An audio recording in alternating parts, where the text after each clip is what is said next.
హల్లెలూయా. దేవునికి మహిమ కలుగునుగాక. ఆమేన్. దేవుని యొక్క వాక్యాన్ని చూద్దాం. యేసు అక్కడి నుండి బయలుదేరి తూరు సీదోనుల ప్రాంతములకు వెళ్ళగా, ఇదిగో ఆ ప్రాంతములో నుండి కానాను స్త్రీ ఒకటి వచ్చి, ప్రభువా దావీదు కుమారుడా, నన్ను కరుణింపుము, నా కుమార్తెకు దయ్యము పట్టి బహు బాధపడుచున్నదని కేకలు వేసెను. ఎవరిమే? కానాను స్త్రీ. కానాను అంటే చెడిపోయినటువంటి ప్రాంతము. కానాను దేవునికి శత్రువులైనటువంటి ప్రాంతం అది. చూడండి, ఇక్కడ ఈ కానాను ప్రాంతం సీదోనుల ప్రాంతములకు వెళ్ళగా, ఇదిగో ఆ ప్రాంతములో నుండి కానాను స్త్రీ ఒకటి, అంటే హిందువులమే ఒకటి వచ్చి, ప్రభువా దావీదు కుమారుడా, నన్ను కరుణింపుము, నా కుమార్తెకు దయ్యము పట్టి బహు బాధపడుచున్నదని కేకలు వేసెను. చూడండి, ఈ కానాను స్త్రీ ఏమండి కేకలు పెడుతూ ఉన్నది. దెయ్యము పడితే ఒక వ్యక్తికి ఇంటిలో అందరికీ నెమ్మది కోల్పోతూ ఉంటారు. నెమ్మది కోల్పోయి సరైనటువంటి ఒక భయం, ఆందోళన కలుగుతూ ఉంటుంది. వాడు ఏం చేస్తాడో, లేకపోతే ఆ దయ్యము ఏం చేస్తుందో వారికే తెలియనటువంటి పరిస్థితి కలుగుతూ ఉంటుంది. ఇక్కడ ఈమంటుంది, కానాను స్త్రీ ఒకటి వచ్చి అంటుంది, ప్రభువా దావీదు కుమారుడా, నన్ను కరుణించమని. చూడండి, నా కుమార్తెకు దయ్యము పట్టి బహు బాధపడుచున్నది. చూడండి, దయ్యం పడితే ఎలాగుంటుందంట? బహు బాధపడుచున్నది. ఆ కుటుంబంలో ఎవ్వరికి కూడా నెమ్మది అనేది ఉండదు, సంతోషం అనేది ఉండదు. ఎప్పుడు ఏం చేస్తారో వారికే తెలియనటువంటి పరిస్థితికి వెళ్ళిపోతూ ఉంటారు. కాబట్టి ఇక్కడ బహు బాధపడుచున్నది. ఒక్కొక్క దెయ్యము ఒక్కొక్క రకమైనటువంటి పనులు చేపిస్తూ ఉంటాడు. బహు బాధపడుచున్నది అంటే శారీరకంగా వ్యాధి పెట్టి ఉండొచ్చు బహుశా. అందుకని బహు బాధపడుచున్నది. కొంతమంది అయితే మైండ్ లేని పిచ్చి పనులన్నీ చేస్తూ ఉంటారు. అలాగే ఒక్కొక్క దెయ్యము ఒక్కొక్క రకమైనటువంటి పరిస్థితుల్లోనికి ప్రజలను తీసుకుని పోతూ ఉంటాడు. అందుకని ఇక్కడ ఈ కానాను స్త్రీ ఏమంటుందంటే, నా కుమార్తె దయ్యము పట్టి బహు బాధపడుచున్నదని కేకలు వేసెను. కాబట్టి ఇక్కడ ఆ కుమార్తెకు దెయ్యం బట్టి బాధపడుతూ ఉంటే ఎవరికి బాధ? తల్లికి, తండ్రికి, ఆ కుటుంబం అంతటికీ బాధ కలుగుతూనే ఉంటుంది. చాలా వేదన కలుగుతూనే ఉంటుంది. ఇంటిలో ఒక వ్యక్తి రోగిష్ఠైనప్పుడు ఆ కుటుంబం అంతా కలవరముతోనూ వేదనలతోనూ నిండిపోతూ ఉంటుంది. అందుకని ఆమెము బాధపడుచున్నది, ఈమెము కేకలు వేయుచున్నది. ఎందుకు కేకలు వేస్తుంది? ఆమె బాధ పోవాలని కేకలు పెడుతూ ఉన్నది. ఆమె బాధ పోవాలి అనేటువంటి ఉద్దేశంతో కేకలు వేసును. అందుకాయన ఆమెతో ఒక్క మాటైనను చెప్పలేదు. అప్పుడు ఆయన శిష్యులు వచ్చి, ఈమె మన వెంబడి వచ్చి కేకలు వేయుచున్నది గనుక ఈమెని పంపివేయమని ఆయనను వేడుకొనగా శిష్యులు రికమెండేషన్ చేస్తూ ఉన్నారు. అయ్యా అయ్యా ఇలాగండి, అయ్యా మన ఎంబడి వచ్చి ప్రాధేయపడుతుంది కదా, ఏదైనా మీరు చేయకూడదా అని ఆయనను వేడుకొనుచుండగా, ఏమండి ఆయనకి తెలీదా ఎవరిని ఎప్పుడు బాగు చేయాలో, ఎవరికి ఎప్పుడు సహాయం చేయాలో దేవుడికి బాగుగా తెలుసు. ఆయన అంటున్నాడు, ఆయన ఇశ్రాయేలు ఇంటి వారై నశించిన గొర్రెల యొద్దకే గాని మరి ఎవరి యొద్దకు నేను పంపబడలేదనెను. చూడండి, ఆయన అంటున్నాడు, ఏమండి నశించిన నా ప్రజల కొరకే కానీ అని మాట్లాడుతున్నాడు. అంటే ఆమెకి పరీక్ష ఎదురవుతూ ఉన్నది, పరీక్ష. కాబట్టి అయినను చూడండి, ప్రభు అలాగూ చెప్పి తనంతట తను పోవుచున్నాను, అయినను ఆమె వచ్చి ఆయనకు మ్రొక్కి, ప్రభా నాకు సహాయము చేయమని అడిగని వదిలిపెట్టిందా? ఏమాత్రం వదిలిపెట్టలేదు. ఏమండి ఆయన చేసినా చేయకపోయినా, మాట్లాడకపోయినా, ఏమండి కొంతమందికి అయితే ఏమొస్తుంది, నాకు ఆరంభములో 1 సంవత్సరం లోపులోనే భక్తిలో 1 సంవత్సరం ఏమో చేస్తుంటాను, బహుశా వెలుగుదూత పట్టుకుంది. నేను వెలుగుదూత పట్టుకొని నెమ్మది లేనటువంటి వానిగా చేసేసి పరుగులు పరుగులు పరుగులు పరుగులు ఎంత పరిగెత్తిస్తుందంటే అంత పరిగెత్తిస్తుంది. నేను ఎంత ప్రార్థన చేసేవాడిని, నేను ఎంత వాక్యం చదివేవాడిని. దాదాపు 6 గంటలకెళ్ళి డాబా మీదకి 6 గంటలకెళ్ళి 8:30-9 గంటల వరకు దిగేవాడిని కదా. అంటే మినిమం 2:30 గంటల నుండి 3 గంటల వరకే డాబా మీద 3 అధ్యాయుల వాక్యము ప్రార్థన 2 అవ్వందే కిందకి దిగి రావటం అనేది అసంభవం. ఎలాగుంటుంది చెప్పండి? మాట్లాడితే దేవుడు ఎన్నో దర్శనాలు ఇస్తున్నాడు. ఇలాంటప్పుడు ఒక ఎలుగుదూత వచ్చి ఏమంటుంది, నన్ను ఏమండి పౌలు అని పిలిచింది. ఒక స్వరం ఒక నైట్ వినబడింది. అప్పుడు ఏమంటుందో తెలుసా అపవాది, నేను గాబ్రియేలు దూతను, ఇదిగో నీ భార్య గర్భంలో ఉన్న శిశువు మగబిడ్డ, ఇసాక్ అని పేరు పెడతావు, ఇదిగో నేను నిన్ను అభిషేకిస్తున్నానని నా చేయి నా నెత్తి మీదే పెట్టింది. అప్పుడేమైపోయింది, నెమ్మదంతా పోయింది, సంతోషం లేదు, ఆనందం లేదు, దేవుని సేవకుని మీద పూర్తి వ్యతిరేకత. ఆయన ఏమన్నాడు, ఏమయ్యా అది వెలుగు దూత, దేవుని దూత కాదు, గాబ్రియేలు దూత కాదు, నిన్ను మోసం చేసింది వెలుగు దూత అని చెప్పారు ఆయన. సత్యం మాట్లాడితే మన కోపం కదా, సత్యం మాట్లాడితే కోపం ఎక్కువ. అదే దేవుని దూత అయ్యా అని చెబితే చాలా మంచోడు అనుకునేవాడిని. ఒక ఆమెకు ఒక దర్శనం వచ్చిందంటే, ఏంటది దర్శనం అంటే, పెద్ద మర్రి చెట్టు అండి. ఆ మర్రి చెట్టు ఏమండి వేళ్ళన్నీ పైకొన్నాయి, ఆకులన్నీ కిందకున్నాయి అండి. దర్శనం వచ్చింది అని చెప్పిందంట దేవుని యొక్క సేవకునికి. అమ్మ అలా రాకూడదమ్మా, బాగా ప్రార్థన చేసుకో, చెట్టు తిరగబడతామంటే చాలా ప్రమాదం అమ్మ, జాగ్రత్త అమ్మా అని చెప్పాడంట సేవకుడు.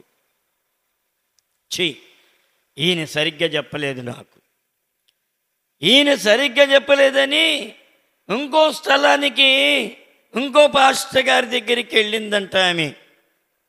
వెళ్ళంటుందంట, అయ్యా ఇలాగూ నాకు దర్శనం వచ్చిందండి, పెద్ద మర్రి చెట్టు వేళ్ళన్నీ కిందకున్నాయి, ఏమండి ఆకులన్నీ కాండమంతా కిందకుందండి, నాకు ఈ దర్శనం వచ్చిందండి అని చెప్తే, అమ్మ చాలా మంచి దర్శనం అమ్మ, ఇది మర్రి చెట్టు అంటే చాలా పెద్ద వృక్షము, నీకు దేవుడు నీకు మంచి వృక్షాన్ని చూపించాడు, నువ్వు ఆత్మీయంగా ఫలిస్తావు, నువ్వు అభివృద్ధిలోనికి వెళతావు, అబ్బబ్బ నీకు మంచి దర్శనం ఇచ్చాడని చెప్పాడంట ఇంకొక దౌర్భాగ్యుడు.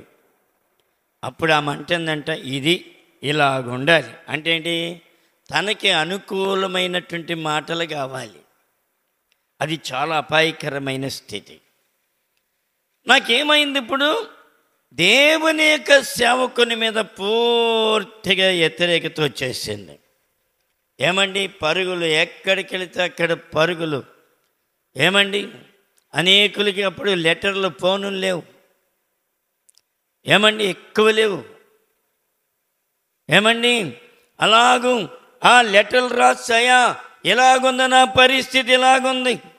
సువార్తవరం మీటింగులకి వెళితే ఒక దైవజనుడు, పెద్ద దైవజనుడు స్టేజీ మీద పాటలు పాడి దిగి వస్తుంటే ఆయన ముందుకెళ్ళలాగా మోకరించయ్యా, ప్రార్థన చేయండి అయ్యా, నాకేం బాగోలేదని నన్ను పక్కకి వెళ్ళిపోయాడు.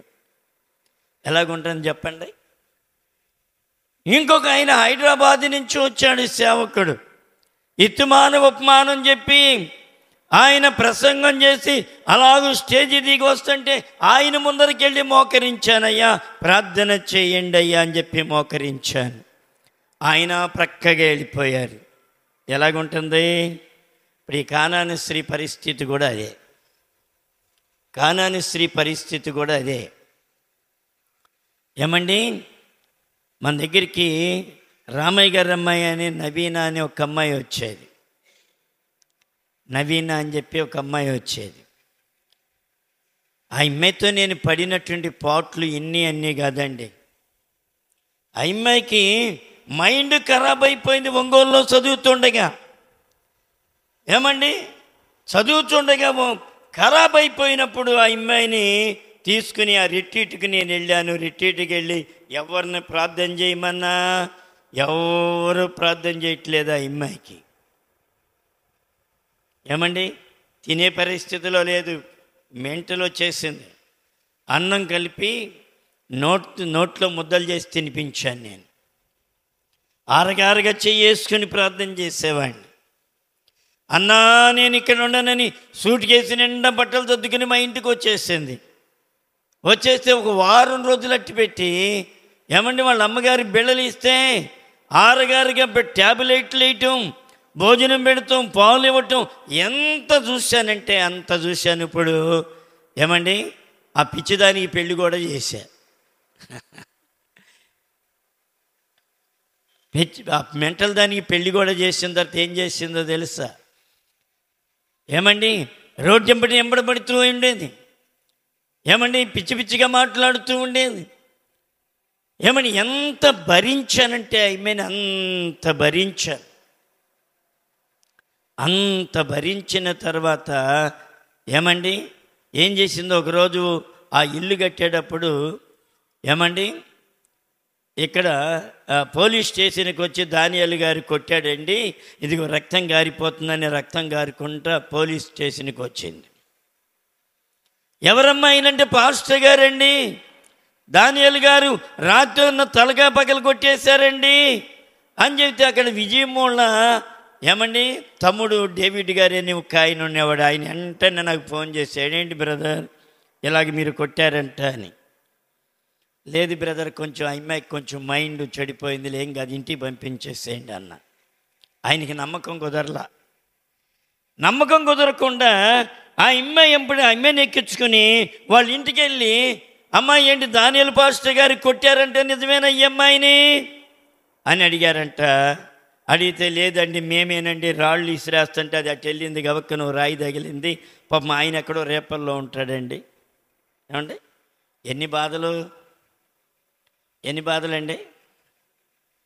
మన దగ్గరికి ప్రభావత వస్తుంది, పాపం పూలు అమ్ముకునే అమ్మాయి.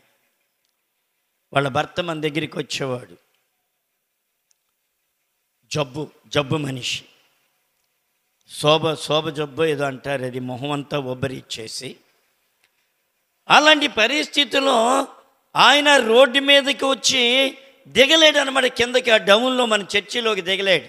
చాలా కష్టం అన్నమాట. గవ్వ మన కుర్రోళ్ళు ఎవరో ఒకళ్ళు వెళ్ళి, లేకపోతే నేను వెళ్ళి గబక్కన ఆయన చేయబట్టుకుని జాగ్రత్తగా తీసుకొచ్చేవాళ్ళం, జాగ్రత్తగా ఎక్కించేవాళ్ళం. ఆయన కొరకు కూడా చాలా కష్టపడ్డాను నేను. ఆయన సమాధి కూడా నేనే చేశాను. ఆయన ఒకరోజు మన పిల్లల్ని పిలిచి ఏమన్నారో తెలుసా? ఆయన రాత్రిపూట మీ పాస్టర్ గారు వచ్చి బండి వేసుకొచ్చి మా ఇంటికి వచ్చి మా తలుపులు కొడుతున్నాడు. ఎలాగుంటుంది చెప్పండి? ఇలాంటి అవమానాలన్నీ ఎన్నో పొందాను. కానీ ఇవన్నీ బాధలు, శ్రమలు, కష్టాలు ఉంటాయి. చూడండి, అమ్మాయికి అంత మేలు చేసిన, ఏమండి అమ్మాయి కొరకు అంత కష్టపడినా నాకు ఎల్ఎఫ్ఏ కావాలండి అన్నట్టు వెళ్ళిపోయింది. పోయినందుకు బాధ కాదు, కానీ అమ్మాయి కొరకు ఎంత కష్టపడ్డానో చాలా బాధ, వేదన. చూడండి, ఇక్కడ ఈ కానాను స్త్రీ కూడా ఏమండి ఎంతో బాధపడుతుంటే పిల్ల ఆ తల్లేమో కేకలు వేయుచుండెను. ఏమండి ఆమె ఇంకను ఎంబడిస్తూనే ఉన్నది. అయినను ఆమె వచ్చి ఆయనకు మ్రొక్కి, ప్రభువా నాకు సహాయము చేయమని అడిగెను. నీకు నాకేం కావాలి? విశ్వాస జీవితము కావాలి. దేవుడు చేసేవారికి నువ్వు వెంబడిస్తూనే ఉండాలి.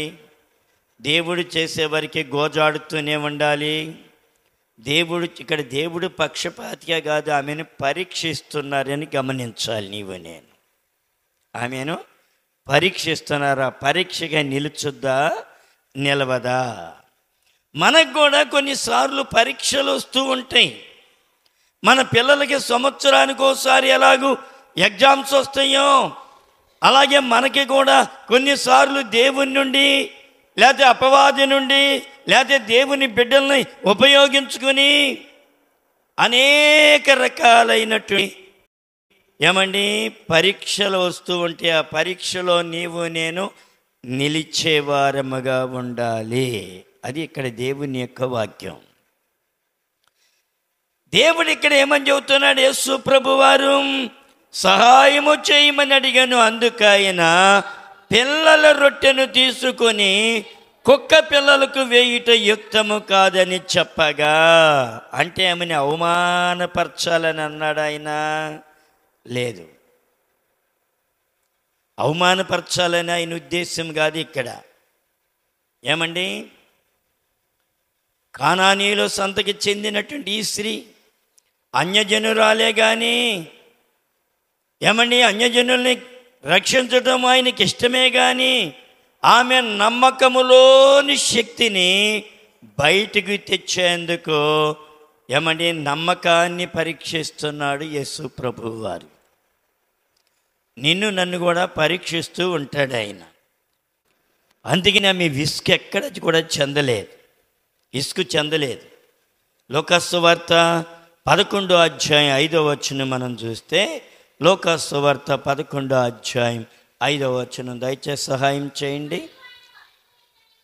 చూడండి, వారితో ఇట్లా నేను చూడండి ఇక్కడ ఏమన్నాడు? మీలో ఎవనికైనను ఒక స్నేహితుడుండగా అర్ధరాత్రి వేళ ఆ స్నేహితుని యొద్దకు వెళ్ళి, స్నేహితుడా నాకు 3 రెట్టెలు బదులువిమ్ము, నా స్నేహితుడు ప్రయాణము చేయుచు మార్గములో నా యొద్దకు వచ్చి ఉన్నాడు, అతనికి పెట్టుటకు నా యొద్ద ఏమీ లేదని అతనితో చెప్పిన ఎడల అతడు లోపల నుండి, నన్ను తొందర పెట్టవద్దు, తలుపు వేసి ఉన్నది, నా చిన్నపిల్లలు నాతో కూడా పండుకుని ఉన్నారు, నేను లేచి ఇయ్యలేనని చెప్పినా, అతడు తన స్నేహితుడైనందున అతను లేచి ఇయ్యకపోయినను అతడు సిగ్గుమాలి మాటికి అడుగుట వలన నైనను లేచి అతనికి కావలసినవన్నీ ఇచ్చును. చూడండి, అడుగుతున్నావా? అడగాలి మాటికి ప్రభా మీరు నాకు సహాయం చేయండి అయ్యా, నాకు సహాయం చేయండి అయ్యా. గోజాడుతూ కానాను స్త్రీ గోజాడింది, కానాను స్త్రీ వెంబడించింది, కానాను స్త్రీ ప్రభువుని వెంబడించింది, గోజాడింది, ప్రభా నాకు సహాయం చేయండి, మొరుకుతుంది. ప్రభా, కుక్కలు కూడా తమ యజమానుల బల్ల మీద నుండి పడే ముక్కలు తింటే కదా ప్రభా అని ఆమె మాటి మాటికి అడుగుతున్నది. అటువలే మీరును అడుగుడి, మీకు ఇయ్యబడును, వెదుకుడి, మీకు దొరుకును, తట్టుడి, తీయబడును. అడుగు ప్రతి వానికి ఇయ్యబడును, వెదుకు వారికి దొరుకును, తట్టువానికి తీయబడును. ఇది నువ్వు అడగాలి, మాటి మాటికి అడగాలి. అయ్యా అయ్యా అయ్యా అయ్యా అయ్యా. అమ్మా, నేను మేరీటేట్కి వెళ్తే జార్జి స్కూల్లో మద్రాసులో ఏమంటే ఒక పండు ముసలాయన, ఆయన గోనిపట్ట వేసుకుని ఏమండి ఏం చేస్తున్నాడు, అయ్యా అయ్యా అయ్యా అంటుంది తప్ప ఇక రెండోది లేదండి. గోజాడుతామంటే అది గోజాడుతామంటే అడుక్కునేవాడు ఏమంటాడు, అడుక్కునేవాడు అమ్మ పచ్చడి పెట్టండి, బియ్యం పెట్టండి, డబ్బులు ఇవ్వండి, ఇన్ని రకాలుగా మాట్లాడతాడా? ఏమంటాడు, అమ్మా అయ్యా, ఈ రెండు తప్ప వాడి దగ్గరికి ఏమి రావు. వాడి కేకలు పెడుతూనే ఉంటాడు, అయ్యా అయ్యా అయ్యా అయ్యా అయ్యా అయ్యా. మరి నీవు నేనేం చేయాలి? ఇస్తే ఇస్తాడు, లేకపోతే లేదు, పెడితే పెట్టాడు, లేకపోతే లేదు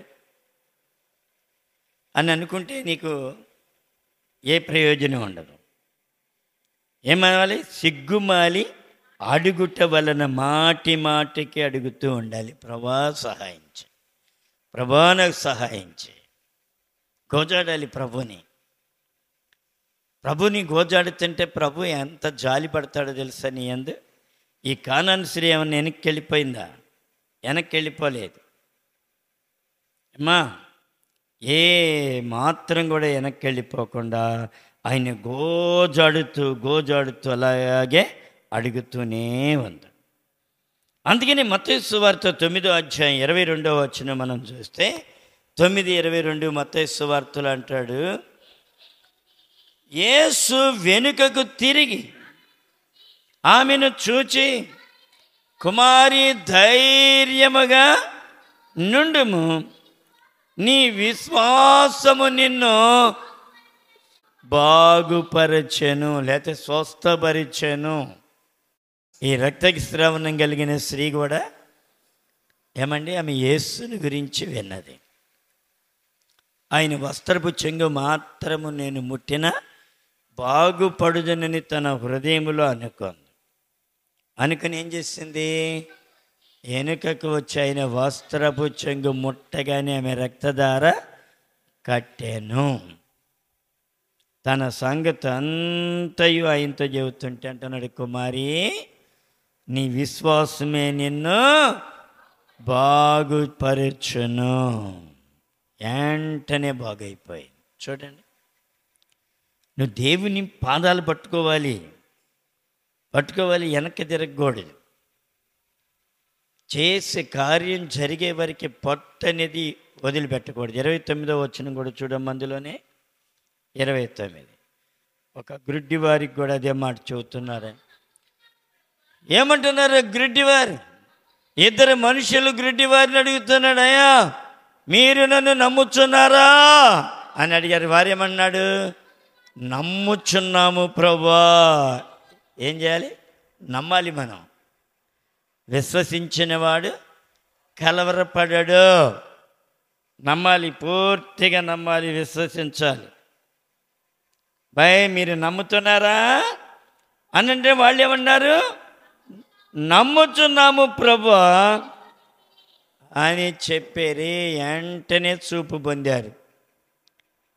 ఏమ్మా, నీవు కూడా నమ్మాలి, మనము నమ్మాలి, ఆయన వాక్యమును నమ్మాలి. నువ్వు ప్రార్థన చేసేటప్పుడు విశ్వాసంతో కూడిందిగా ఉండాలి. నువ్వు ప్రార్థనలో లీలమైపోయినప్పుడు ఏం చేస్తాడు అపవాది? వెంటనే నిన్ను ప్రార్థన చేయకుండా చేసేస్తాడు. మన పిల్లలు యవనస్తులు ఇద్దరు పట్టుబట్టి ప్రార్థన చేస్తున్నాడు. ఒక యవనస్తుడు పాపం జాబ్ కొరకు బాగా పట్టుబట్టి ఏడుస్తున్నాడు, కన్నీరు విడుస్తున్నాడు. ఒక 2 నెలల మట్టి మామూలుగా ఏడవట్లేదు వాడు.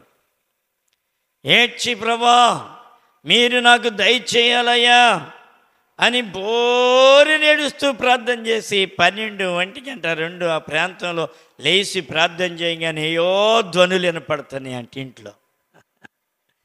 ఎప్పుడైనా వినపడినాయా మీకు? వినపడతాయి. మాకు ఆరంభ దినాల్లో వినపడే, ఇప్పుడు వినపడు. ఆరంభ దినాల్లో ధన ధన ధన శబ్దం, ఏయోటి డబామని కింద పడేయటం, ఎగిరవతలు పడేవాడిని. వీడికి కూడా ఏమి వినపడుతున్నాయి? ఇంటిలో ఏవో శబ్దాలు వినపడుతున్నాయి. ఇలాగ జరుగుతుంది. ఇంటిలో బాగా శబ్దాలు వినపడుతున్నాయి. ఇది ఈ గదిలో వినపడుతున్నాయి. ఎవరో లాగి తలుపు వేసినట్లుగా, ఈ తలుపు అసలు డోరు పడదు, కానీ ఒక లాగేసినట్టు పెద్ద శబ్దం వచ్చేస్తుంది. మేము ప్రార్థన చేయలేకపోతున్నాం, భయం వేసుకొస్తుందంటే మన ఇల్లు మొత్తం తిరిగి ప్రార్థన చేసి వాటి అన్నిటికీ సిలువ గుర్తేసి ఇక మీకు ఈ శబ్దాలు వినపడవు అని చెప్పాను. చూడండి ఏంటి, అపవాది నిన్ను ప్రార్థన చేయనివ్వడు, వాక్యం చదవనివ్వడు. పగలంటే ఏదో రకంగా ఉంటావు, కానీ నైట్ టైంలో నువ్వు ఆరంభించినటువంటి ప్రార్థన ముగింపు వరకు తీసుకెళ్ళినవాడు. వాడు తీసుకెళ్ళకుండా ఏం చేస్తాడు? ఏదో ఒకటి ఎలుకలన్నా దూరుతాడు. వాడు ఎలుకలో దూరి గవ్వ 4 పళ్ళాలో 4 గ్లాసులో కిందకి డొల్లింగానే ఎళ్ళ శబ్దం రాగానే ఎగిరి అవతల పడతాడు. ప్రార్థన ఉండదు, ఏముండదు, అయిపోయాయి. మంచి ప్రార్థన వచ్చే టైంలో వాడు అలాంటి పనులు చేస్తూ ఉంటాడు, అవిశ్వాసాన్ని కలగజేస్తూ ఉంటాడు.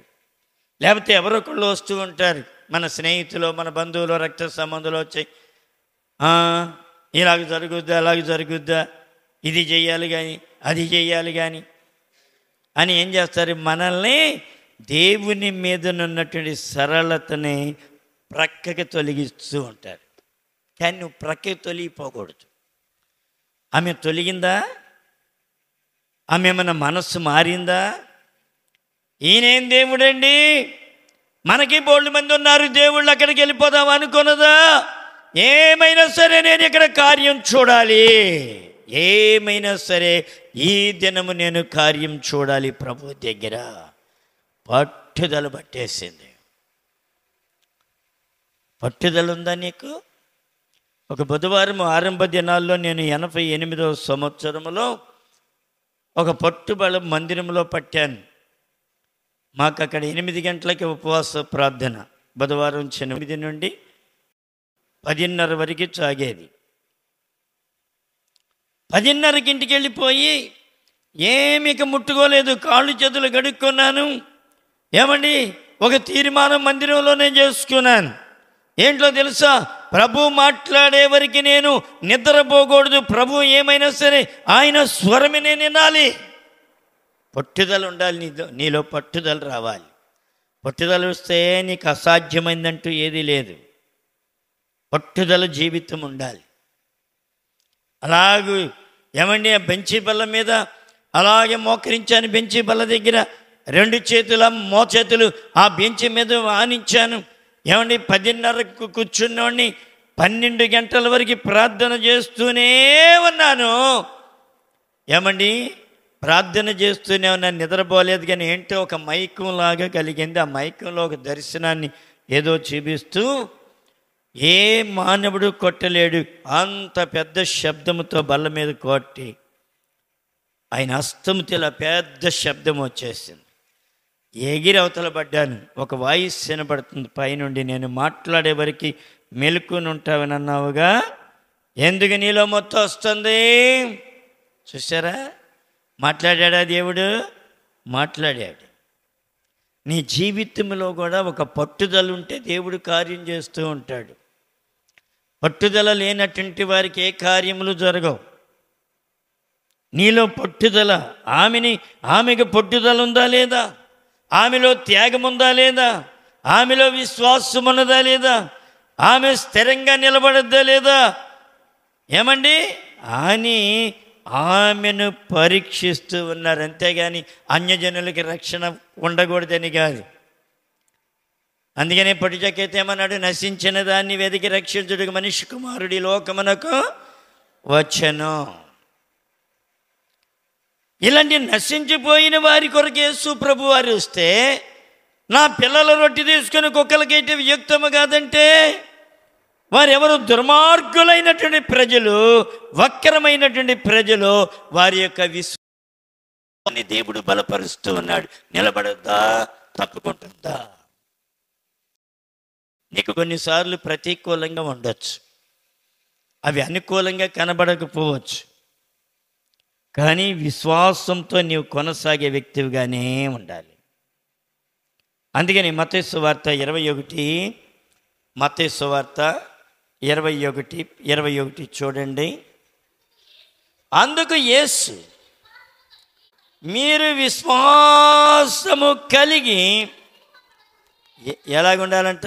ఒకటి, నీవు విశ్వాసము కలిగి ఉండాలి. రెండోది ఏమి ఉండాలి? సందేహపడకుండిన ఎడల. సందేహపడకూడదు. చేస్తాడో చేయడో, జరుగుద్దో జరగదో, ఇది అవుద్దో కాదో.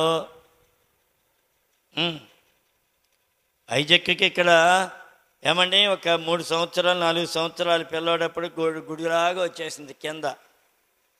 ఈ గొంతుకి, ఈ దవడ ఎముక్కి ఇటు అంత సెంటర్ అనమాట. అది గుడిలాగా వచ్చేసింది. ఏమండి, ఎక్కడ తీసుకెళ్లాలో అర్థం కాలేదు. అక్కడ ఒక డాక్టర్ గారు ఉంటే, ఇప్పుడున్న సుబ్బారావు డాక్టర్ గారు, అప్పుడు ఏమండి, అప్పుడు చలపతిరావు గారి దగ్గర ఉంటున్నాడు. ఆయన ఇంకా డాక్టర్ కాలేదు. అప్పుడు డాక్టరే కానీ సొంతంగా లేదు ప్రాక్టీస్, ఆయన దగ్గర చేస్తున్నాడు. ఆయన చూసి అన్నాడు, ఇదే ఉందండి, నీటి తెత్తి, ఏమి లేదు, కట్ చేసేస్తాను రండి అన్నాడు. ఏమి లేదు, సిరం చేసి లాగేస్తాను, నీరు వచ్చేస్తాడు. అవన్నీ కొనిపెట్టాడు. ఏమండి, సూది ఒకటి, లాగే ఒకటి, అవన్నీ కొనిపెట్టి ఏమండి అన్నీ కట్టాం, తీసుకెళ్ళాం, బెడ్ మీద పడుకోబెట్టాడు.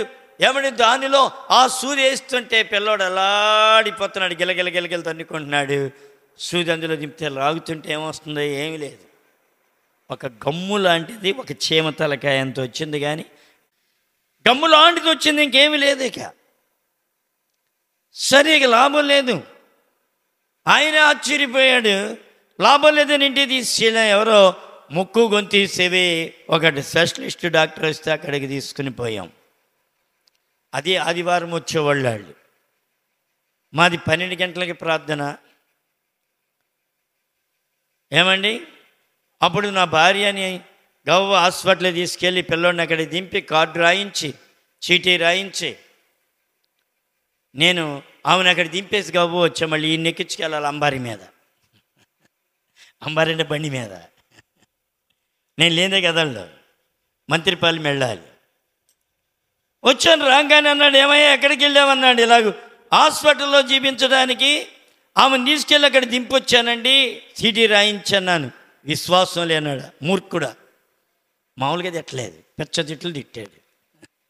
బుద్ధి లేనోడా, దేవుని మీద విశ్వాసం లేనోడే నువ్వు. మీరైతే పడతారా? మీరైతే ఒక్క మాట కూడా పాడరు, నాకు తెలుసు. వెంటనే పౌరుషం వచ్చేసింది. ఉంటే ఉండాడు, పోతే పోయాడు. అది విశ్వాసం.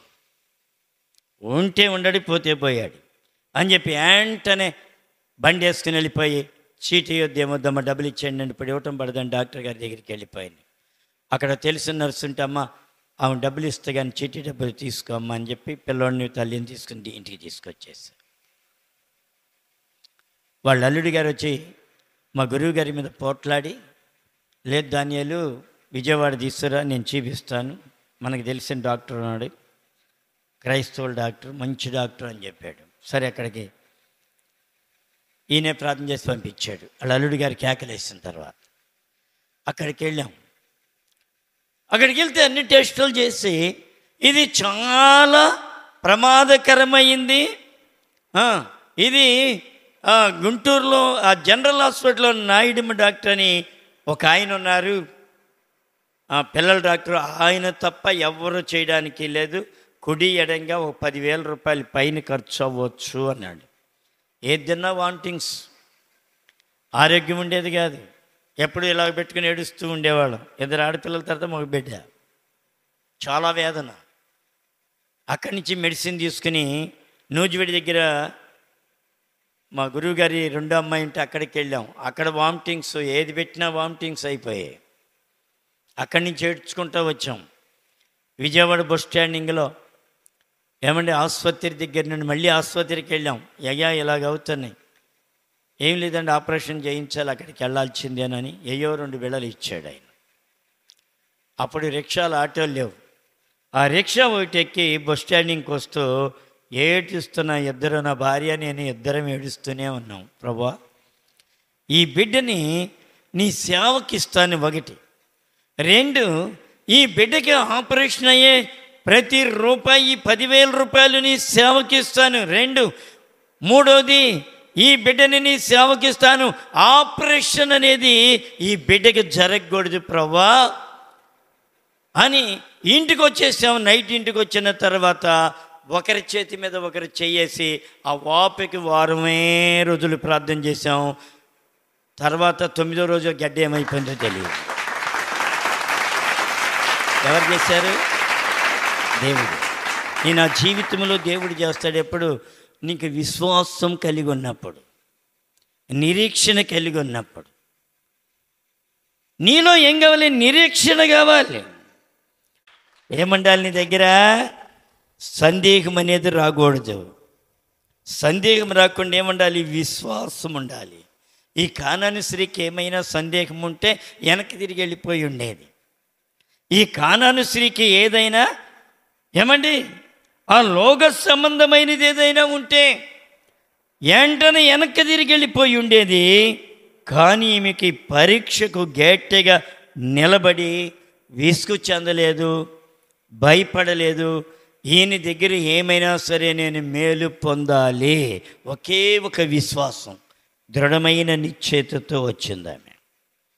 అందుకని అంటాడు హెబ్రీ 11:6 అంటాడు, విశ్వాసము లేకుండా దేవునికి ఇష్టడుగా ఉండుట అసాధ్యము అన్నాడు. దేవునికి నువ్వు ఇష్టడుగా ఇష్టరాలుగా ఉండాలంటే ఏం కావాలి? నీకు విశ్వాసము కలిగి ఉండాలి. విశ్వాసం లేకపోతే మన జీవితంలో దేవుని యొక్క కార్యములు జరగవు. అందుకని ఇక్కడ అంటున్నాడు, ఇక్కడ ఏమండి కుక్క పిల్లలకు వేయటం యుక్తము కాదనగా అని చెప్పగా ఆమె నిజమే ప్రభా, కుక్క పిల్లలు కూడా తమ యజమానుల బల్ల మీద నుండి పడి ముక్కలు తినును కదా అని చెప్పాను. అందుకు యేసు, అమ్మా నీ విశ్వాసము గొప్పది, నీవు కోరినట్టే నీకు అవునుగా. కానీ ఆమెతో చెప్పాను, ఆ గడియలోనే ఆమె కుమార్తె స్వస్థత నొందాను. చపలు కూడా దేవుని మహిమపరుద్దాం. నీ జీవితంలో కూడా విశ్వాసం రావాలి, నిరీక్షణ కలిగి ఉండాలి, దేవుణ్ణి గోజాడుతూ ఉండాలి. ప్రభా, మనుష్యులకి ఇది అసాధ్యమే, నీకు సమస్తమును సాధ్యమైనయ్యా అని నీకు ఎలాగుండాలి? పూర్తి విశ్వాసముతో దేవుని మీద ఆనుకునేటువంటి వ్యక్తిగా నేను ఉంటే దేవుడు తప్పక తన కార్యమును మన పట్ల జరిగించునుగాక. కానాను స్త్రీ అన్యరాలి అయినప్పటికీ కూడా తన జీవితంలో విశ్వాసములో అవిశ్వాసము లేకుండా దృఢమైన నిశ్చయత కలిగి ఉన్నది. సందేహం లేదు, అనుమానము లేదు. నా బిడ్డ ఈయన దగ్గర బాగుపడద్దే, ఒకే ఒక విశ్వాసం. ఆ విశ్వాస జీవితం నీకు ఉండాలి. నేను ఎవరికైనా ప్రార్థన చేసినప్పుడు చెబుతాను, ఒక పావు గంటలో నీకు మామూలుగా అయిపోదు చూడు అంటాను. మా అమ్మాయి నేను వచ్చే ముందే ఫోన్ చేసింది, నాన్న నాకేం బాగోట్లేదు, ఉదయకాలం నుండి తలకాయ తిరిగిపోతుంది, తల పగిలిపోతుంది, జ్వరం వచ్చినట్టు అయిపోయింది, ఇంకని ఒళ్ళంతా నొప్పులు, వామిటింగ్ అయిపోయే పరిస్థితుల్లో ఉన్నాను, పడుకునే ఉన్నాను. ఈ దినమంతా ప్రార్థన చేసే ఆ చీకటి పోయే వరకు ప్రార్థన చేసి ఒక పావు గంటలో నీకు రిలీఫ్ వస్తుంది చూడు, దేవుడిస్తాడు. నీ జీవితంలో విశ్వాసంతో కూడిన ప్రేయర్ నీ జీవితంలో ఉండాలి. నీ బ్రతుకులో కూడా విశ్వాసంతో కూడింది భక్తి ఉండాలి. దేవుని వాక్యాన్ని గట్టిగా పట్టుకోవాలి, దేవుని వాక్యమందు నమ్మికుంచాలి. ఆయన నాకు చేస్తాడు అనేటువంటి దృఢమైన నిశ్చయత నీకుంటే దేవుడు నీకు గొప్ప అద్భుతం చేయనుగాక. ప్రార్థన చేసుకుందాం. తలలో వంచండి.